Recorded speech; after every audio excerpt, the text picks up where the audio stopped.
What is up, Future Millionaires? Welcome back to my channel. It's your girl, Ellie, aka Ellie Talks Money. I'm so grateful to y'all. Thank you so much for tapping into another video. We are going to talk today about how to protect your assets and your wealth, how to not sell grandma's house, and how to set up a trust, okay? I really wanted to get into this conversation because as you guys, are starting and scaling your businesses, it's important for you to know how to protect the wealth that you are going to be building. You know, even if you haven't hit $1 million yet, you still have valuable assets that need to be protected. And it's very important for all of you to know how to set up a trust. Ellie talks money to create the better days. Business, money, life, the Ellie way. All right, y'all, welcome back into the video. So let's talk about, first of all, what is a trust, right? There are two types of trust. There is a living trust, and then, well, three: living trust, irrevocable trust, and a revocable trust. So essentially what these do, and I will kind of break down to you the main two. An irrevocable trust means that you transfer your assets into this trust and it's irrevocable. So it is permanent, it cannot be changed, you cannot take it out of the trust, it is there to stay. All right. Now, of course, you can have instructions on that trust, such as when to disperse money, when to disperse assets, and etc. But it won't move.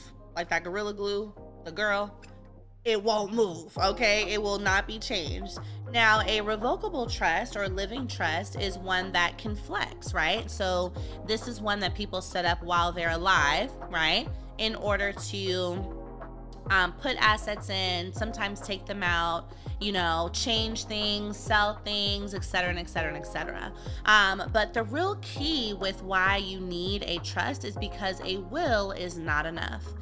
I know we often think writing a will is what is going to, you know, outline your final wishes. And yes, it will do that, but it is not enough to protect your assets and your properties from probate. You guys may have heard about probate in terms of your grandma or friend or family member or auntie when they pass away. If there is no trust in place to protect those assets, even with a will, it still has to go through the probate system. The probate system is basically where the court is able to look at all the assets and take their sweet time to divvy it up. And by then, with all the lawyer fees and court fees, that asset has been drained. And this is how so much of the time, especially in our communities as Black women and men, grandma's house, grandma's assets always get sold, okay? Always end up getting lost to probate. We cannot let this happen anymore. We have to normalize protecting our assets. We have to normalize trust. So here's some things that you can do right now, even if you're not yet a homeowner, and even if you think you may not have a bunch of assets. Number one, I want you to recognize that bank accounts, life insurance, jewelry, cars, all of the following can be put into trust. So one of the first things you need to be doing is forming a business entity. You yourself as an individual should not own anything. You should be ensuring that all of your materials, all of your things of value, all of your assets are owned by an LLC, okay? And this is why LLCs are not just for business, but also for asset protection. When we call it a limited liability company, it reduces your liability across the board. So let's say you have a car that is paid off. You can absolutely transfer that asset into an LLC. Now your LLC owns the vehicle, not you. So that's one step of protecting your assets. If, God forbid, or when you pass away, it's not owned by you, it's owned by your LLC. So your LLC is not going into probate, okay? Key number one. As well, you want to have multiple LLCs to protect different assets. My lawyer, shout out to Sasha, is always recommending to me and is setting up mine in such a way where you don't necessarily want to have more than a couple $100,000 worth of assets under any one LLC. So let's say you have a home that's worth $200,000 and you want to go get another home one day, you want to go ahead and ensure that that is under its own LLC. Because think about how property values are going to go up. That property is going to become worth more. And if something happens and someone tries to sue that LLC, you don't want them to have the ability to get all the value of all the properties you have under that. This is why we separate out our assets and have them owned by different business entities, okay? So that's one of the very first things you want to look at doing. Now, once you have an LLC, you are able to set up your trust. And essentially, your LLC can be the beneficiary of your trust.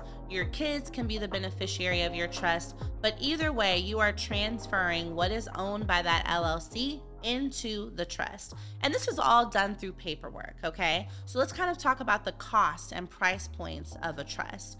Essentially, when you hire a lawyer to do this, which is the only way I recommend, please don't try to do it on your own. It won't work. Okay, I do not want you guys to do your trust wrong. It is about a $2,000 to $3,000 expense. Now that can be a lot, but here's the thing. When you have a business entity, it's a tax write-off. Let me say that again.